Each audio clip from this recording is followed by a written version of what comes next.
أعوذ بالله من الشيطان الرجيم بسم الله الرحمن الرحيم قال ذلك ما كنا نبغ فارتدا على آثارهما قصصا فوجدا عبدا من عبادنا آتيناه رحمة من عندنا وعلمناه من لدنا علما صدق الله العظيم আলহামদুলিল্লাহ আজকে সূরা কাহফের আমরা 64 এবং 65 নম্বর আয়াত পড়ব।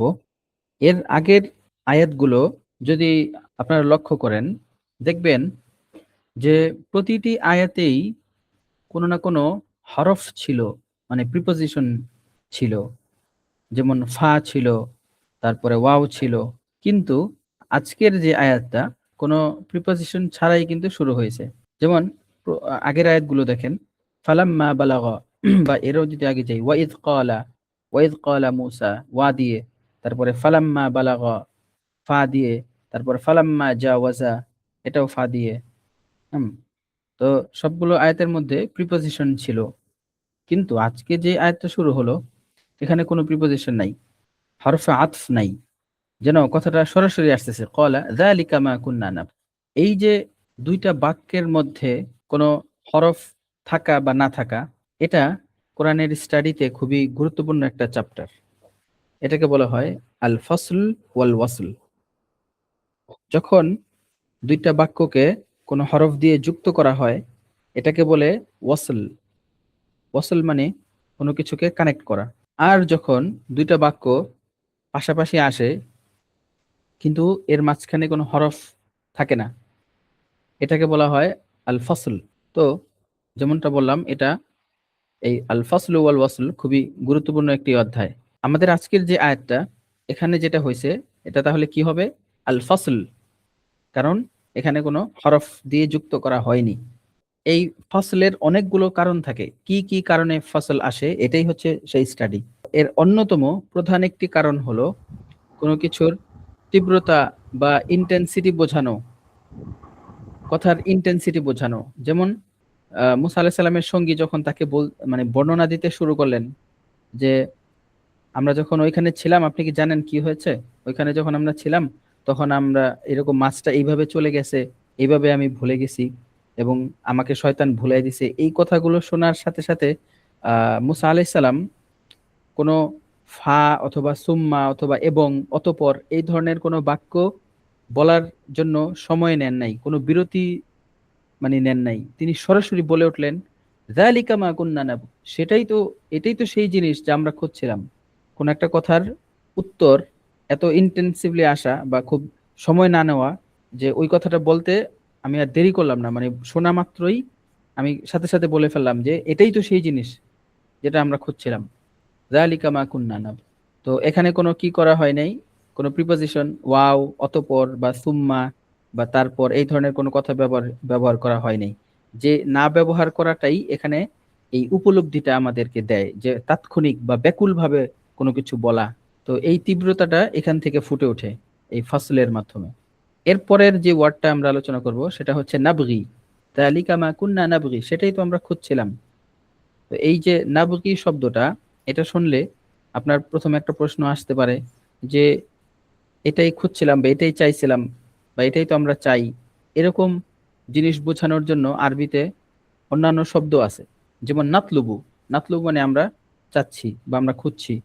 আবার নুরিদু মানে আমরা চাই। কিন্তু কোরআনে সুনির্দিষ্টভাবে এখানে নাতলুবু বা নুরিদু এই ধরনের কোনো শব্দ নয়, বরং নাবগি শব্দটাই ব্যবহার করা হয়েছে। তো যেমনটা আমরা জানি যে কোরআনের প্রতিটা শব্দ অত্যন্ত সূক্ষ্ম এবং একটা শব্দের বদলে আরেকটা আসে, ব্যাপারটা এরকম না। প্রত্যেকটা শব্দ কোনো একটা নির্দিষ্ট কারণে আসে। তো এইভাবে আমরা যখন ডিকশনারির দিকে তাকাই, আমরা দেখি যে নাবগি শব্দটা কোনো কিছুকে চাওয়া বোঝায়, কিন্তু সেটা এমন চাওয়া যেটা আপনি সাধারণ সীমার বাইরে গিয়ে কোনো কিছু পাওয়ার চেষ্টা করেন, বা কোনো কিছু অর্জনের জন্য আপনি যখন সবটুকু দিয়ে মানে সর্বোচ্চ চেষ্টা করেন বা সর্বোচ্চ ব্যাকুলতা থাকে ওই চাওয়ার মধ্যে, এটাকে বলা হয় নাবগি। মানে কোনো কিছু পাওয়ার জন্য আপনার লিমিটকে পার করা বা ভিন্ন ভাবে হইলেও সেটাকে পাওয়া, এরকম। এই শব্দটার অর্থ এই যে মাছটা হারিয়ে গেল বা যে জায়গাটা, এই জায়গাটা তারা কত ব্যাকুল ভাবে তারা খুঁজছিলেন, এই জিনিসটা আমরা এই শব্দটা থেকে মানে শিখতে পারতেছি যে তারা যে জায়গাটা খোঁজার জন্য এই কষ্ট বা সংগ্রাম করছিলেন, এটাই হচ্ছে সেই জায়গা। তো এটা যদি আমরা সাধারণ নাতলুবু দিয়ে বলতাম তাহলে এই ইন্টেন্সিটিটা আমরা এখানে পেতাম না। এরপর দেখেন এই শব্দটা উভয়, অর্থাৎ ভালো এবং মন্দ দুইটা প্রেক্ষাপটেই ব্যবহৃত হয় এই নাবগী শব্দটা। যেমন মন্দ কাজের যখন ব্যবহার হয় তখন এই শব্দটা হয় হচ্ছে জুলুম করা, ঠিক আছে, কেউ সীমা লঙ্ঘন করা, এটাকে বলা হয় নাবগী। আবার এই শব্দটা যখন আল্লাহর সন্তুষ্টি চাওয়ার অর্থে আসে তখন ব্যবহার হয় ইবতিগা, ইবতিগা মারদাতিল্লাহ। তো এটা কি বোঝায় যে আল্লাহর সন্তুষ্টিটা কিভাবে চাওয়া হচ্ছে, মানে খুব প্রচেষ্টার মাধ্যমে চাওয়া হচ্ছে, যেন সাধারণ কোনো চাওয়া না। আল্লাহর সন্তুষ্টি বা সেই লক্ষ্য অর্জন করার জন্য সম্ভাব্য সকল উপায়ে যখন একটা মানুষ চেষ্টা করে, এটাকে বলা হয় ইবতিগা মারদাতিল্লাহ। হুম। তাহলে এই শব্দটা দুইটা দিকেই ব্যবহার হয়, ভালো এবং মন্দ। ভালোর দিকে হচ্ছে আল্লাহর সন্তুষ্টি অর্জন করার জন্য সব ধরনের চেষ্টা, আবার খারাপ হইলে সীমা লঙ্ঘন করা, মানে একদম সীমা ছাড়িয়ে খারাপ কাজ করা, জুলুম করা। এরপর যে শব্দটা আমরা দেখব সেটা হচ্ছে ইরতাদ্দা, যে এখানে বলছে যালিকা মা কুন্না নাবগি ফারতাদ্দা আলা আসারিহিমা। ইরতাদ্দা এটার সাধারণ অর্থ হলো তারা দুইজনই ফিরে চললেন, মানে তারা দুইজনই ফিরে গেলেন। কিন্তু যেভাবে আমরা সব শব্দগুলোই দেখে আসছি যে আরবিতে অন্যান্য শব্দ থাকে একটা জিনিসকে বোঝানোর, কিন্তু আল্লাহ কেন কোনো একটা নির্দিষ্ট শব্দকেই ব্যবহার করেন। যেমন এখানেও ফিরে যাওয়া, এটার কমন আরবি হচ্ছে রজা। তো আল্লাহ এখানে বলতে পারতেন ফারজা, যে তারা দুজন ফিরে গেলেন, কিন্তু এখানে আল্লাহ তাআলা এক্স্যাক্টলি ফারতাদ্দাই কেন বললেন? রজা এবং ইরতাদ্দা এই দুইটা ফিরে যাওয়ার মধ্যে একটা গভীর পার্থক্য আছে।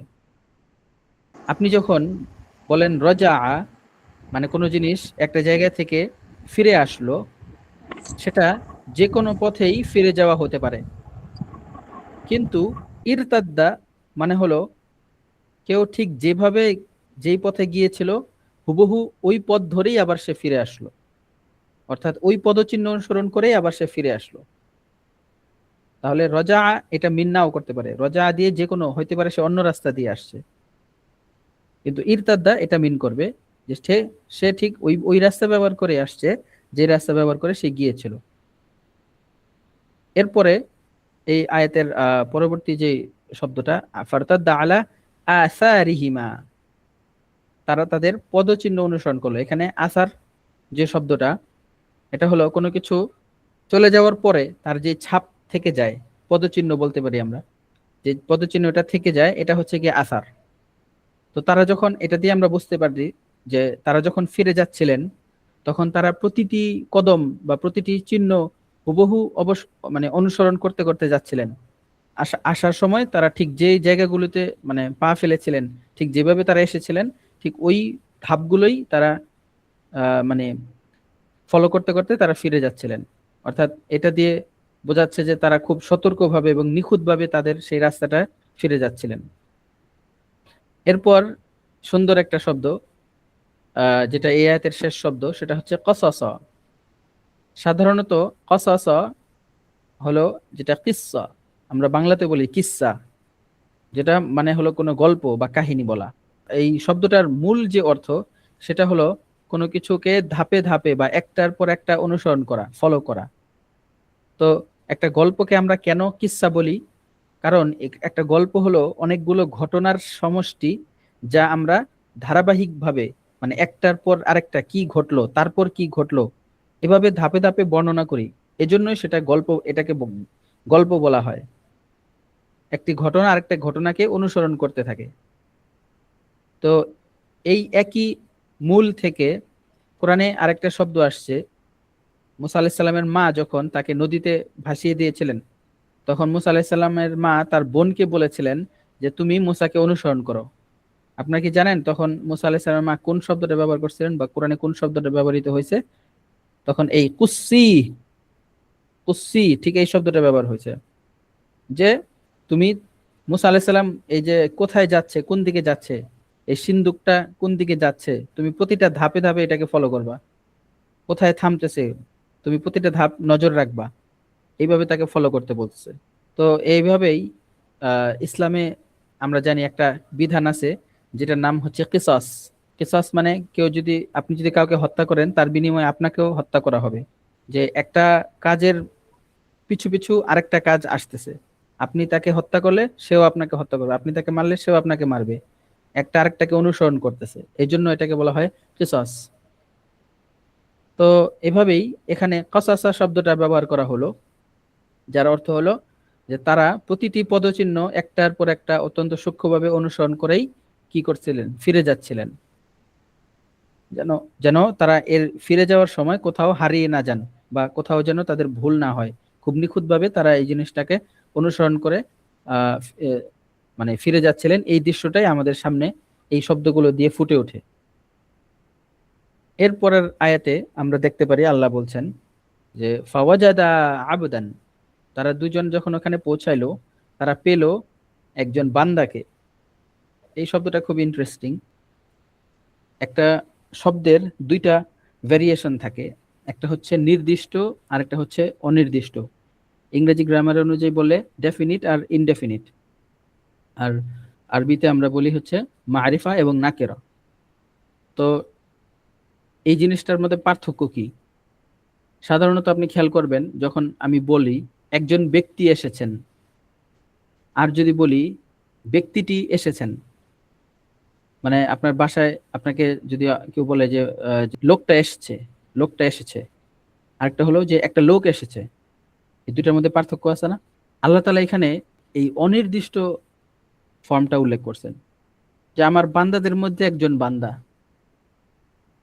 যখন আমরা বলি যে লোকটা এসেছে, এর মানে আমি জানি যে লোকটা কে, বা একজন নির্দিষ্ট ব্যক্তির কথা বলছি। কিন্তু যখন বলি যে একটা লোক এসেছে, তখন আমার প্রশ্ন আসে যে লোকটা কে, তাহলে কে আসছে আবার? তো এটা অনির্দিষ্ট। তো আল্লাহ তাআলা দেখেন খাদির আলাইহিস সালামকে যে এখানে পরিচয় করায় দিচ্ছেন, আল্লাহ তাআলা তার কোনো আম, গুণাগুণ বা কোনো বৈশিষ্ট্য, কোনো পজিশন, উপাধি, এগুলো কোনো কিছুই বর্ণনা করেন নাই। জাস্ট সাধারণভাবে বলছেন যে আমার বান্দাদের মধ্যে একজন বান্দা, আবদান মিন ইবাদিনা। এই পরিচয়ের মধ্যে একটা গভীর মানে আমরা শিক্ষা নিতে পারি যে আল্লাহ তাআলা আমাদেরকে অনেক বড় মানে উচ্চ পজিশন বা উপাধি দিয়ে তিনি আমাকে মানে জাজ করেন না। তিনি সবচাইতে মানে তার কাছে সবচাইতে প্রিয় বা পছন্দের হলো যে আমি তার একজন বান্দা। আল্লাহ আমাদেরকে যে সম্পর্কটা, সেটা সবচেয়ে বড় বা সবচেয়ে ভালোবাসার সম্পর্ক হলো যে তিনি আমরা আমরা তার বান্দা, তার অবুদিয়া মানে তার দাসত্ব করাটাই এটা তার কাছে সবচেয়ে পছন্দনীয় সম্পর্ক। আমাদের ধরেন একজন বড় ব্যবসায়ী বা একজন বড় জ্ঞানী বা বড় আলেম, এই এগুলো না বলে আল্লাহ তাআলা মানে সিম্পল একজন বান্দা। তো এইভাবেই এখানেও খাদির আলাইহিস সালামকে আল্লাহ তাআলা পরিচয় করে দিচ্ছেন যে তার একজন বান্দা। আবার একজন সাধারণ বান্দা, একজন অর্ডিনারি বান্দাই যে কত অসাধারণ জ্ঞান বা অসাধারণ কাজ করার সক্ষমতা রাখতে পারে, এটাও আল্লাহ তাআলা আমাদেরকে এখানে শেখাচ্ছেন। যে একজন সাধারণ বান্দা হয়েও, যাকে আল্লাহ তাআলা খুব সাধারণভাবে পরিচয় করে দিচ্ছেন, কিন্তু তার মধ্যে এমন জ্ঞান আছে যেটা মুসা আলাইহিস সালামের মধ্যেও ছিল না। মুসা আলাইহিস সালাম তার কাছ থেকে শেখার জন্য আসছে। তো এরপরের যে শব্দটা দেখেন, ওয়াজাদা আবদান মিন ইবাদিনা আতাইনাহু রাহমাতান মিন ইনদিনা। আল্লাহ তাআলা বলছেন যে আমরা তাকে দিয়েছিলাম রহমত। তো এই যে দিয়েছিলাম, এটা বলার জন্য আল্লাহ কোন শব্দটা ব্যবহার করছেন এখানে? আতাইনা, যেটা গতকালকে আমরা আলোচনা করেছি একবার, যে আমরা বলেছিলাম যে আতাইনা, যে এখানে যে শব্দটা ব্যবহার হয়েছে, এখানে কোনো কিছু দেওয়ার ক্ষেত্রে সূক্ষ্মতা বোঝায়। যে যে যা দেওয়া হচ্ছে সেটা খুবই গভীর বা সূক্ষ্ম বিষয়, আত্মিক বিষয়। যেজন্য আল্লাহ তাআলা বলছেন যে আমরা তাকে দিয়েছিলাম রহমত, আতাইনাহু রহমাতান। তো এটা যদি আপনি লক্ষ্য করেন যে রহমত কিন্তু কোনো মানে কোনো বস্তু বা কোনো ম্যাটার না, এটা খুবই মানে সূক্ষ্ম বা গভীর একটা বিষয়। এবং খুবই মূল্যবান একটা বিষয়।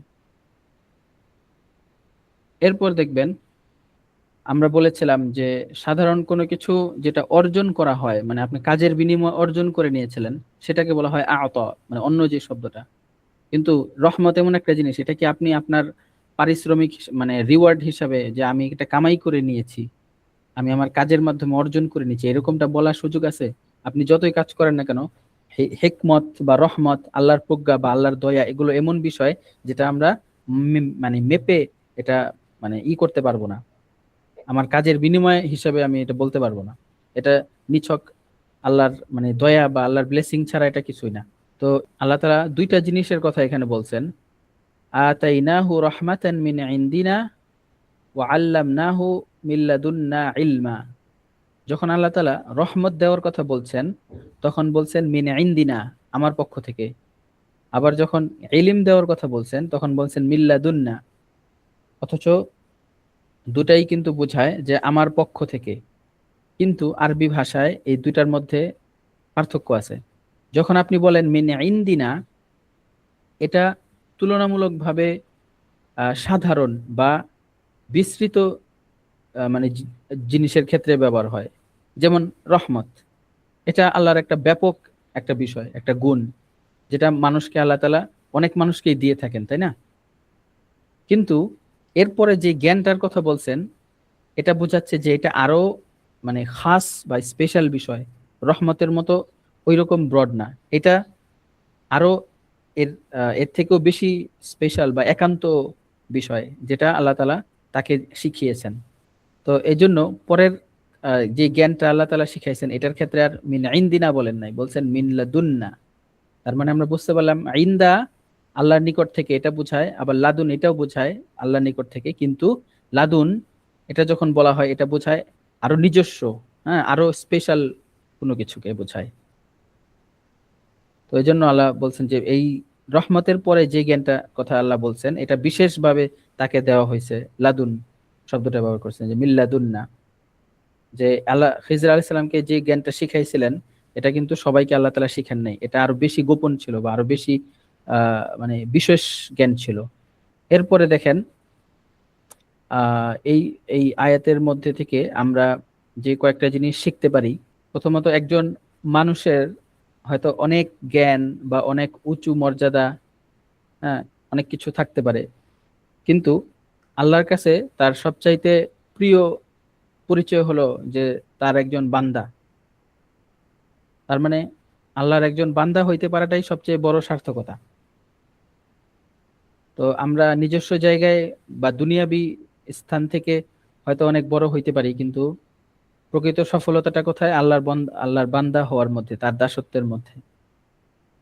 দ্বিতীয়ত, একজন সাধারণ বান্দা আল্লাহ চাইলে তাকে এমন হিকমাত বা এমন প্রজ্ঞা দান করতে পারেন, যা হয়তো আপনি অনেক পড়াশোনার পরেও আপনার মধ্যে অর্জন হয় নাই, আপনার মধ্যে আসে নাই। অথচ একজন একজন সাধারণ বান্দাকে আল্লাহ তাআলা তার কাজের কারণে বা তার চলাফেরার বা তার জীবনযাপনের কারণে এতটা পছন্দ করেন যে তাকে সেই হিকমত বা প্রজ্ঞা তিনি দান করেন।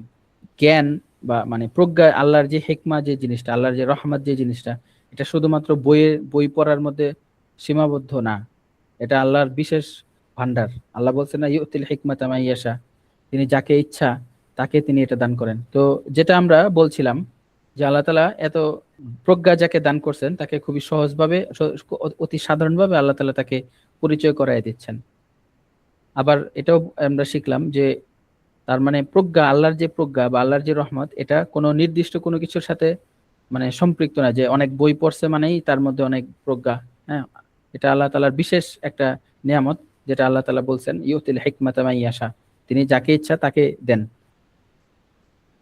এরপর দেখেন আরেকটা গভীর শিক্ষা এই দুইটা আয়াত থেকে, যে মুসা আলাইহিস সালাম এই পুরো সফরের পেছনের যে কষ্টগুলো, যে ক্ষুধা, ক্লান্তি, তারপর পথটা ভুলে যাওয়া, আবার সেই পথে ফিরে আসা, তাহলে আমাদের মধ্যে প্রশ্ন জাগে যে তিনি এখান থেকে কি শিখছিলেন, তাই না?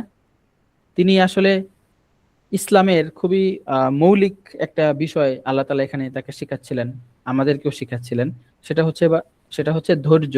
বা সবর, তাই না? তো এটা আমাদেরকে শিখায় যে আমরা অনেক সময় অনেক জটিল বা উচ্চতর জ্ঞান অর্জনের মধ্যে এতটা ব্যস্ত হয়ে পড়ি যে পরবর্তীতে একদম প্রাথমিক বা মৌলিক একটা শিক্ষা হয়তো আমরা ভুলে যাই। মুসা আলাহিস সালামের মতো একজন নবী, তাকে আল্লাহ তাআলা আবার সেই গোড়ার শিক্ষা অর্থাৎ সবর বা ধৈর্যের মতো একটা ফান্ডামেন্টাল জিনিস শেখানোর জন্য তাকে আবার ফিরে নিয়ে আসলেন এই এই এই এই জার্নিতে। তো আমাদেরও এরকম হয় যে আমরা অনেক সময় বড় বড় বা জটিল বিষয় নিয়ে কাজ করি, কিন্তু আমাদের উচিত হবে যে মাঝে মাঝেই আবার গোড়ায় ফিরে আসা, বেসিক বা মৌলিক যে বিষয়গুলো সেগুলোকে আবার প্র্যাকটিস করা, আবার একটু ঝালাই করে নেওয়া। হুম। আমরা যখন এরকম জটিল বিষয় নিয়ে ডুবে থাকি তখন হয়তো অনেক সাধারণ বিষয় বা সেই সাধারণ বিষয়টা আমাদের কাছ থেকে হারায় যায়, অথচ সেই সাধারণ বিষয়টাই সবচেয়ে গুরুত্বপূর্ণ বিষয়ের মধ্যে একটা।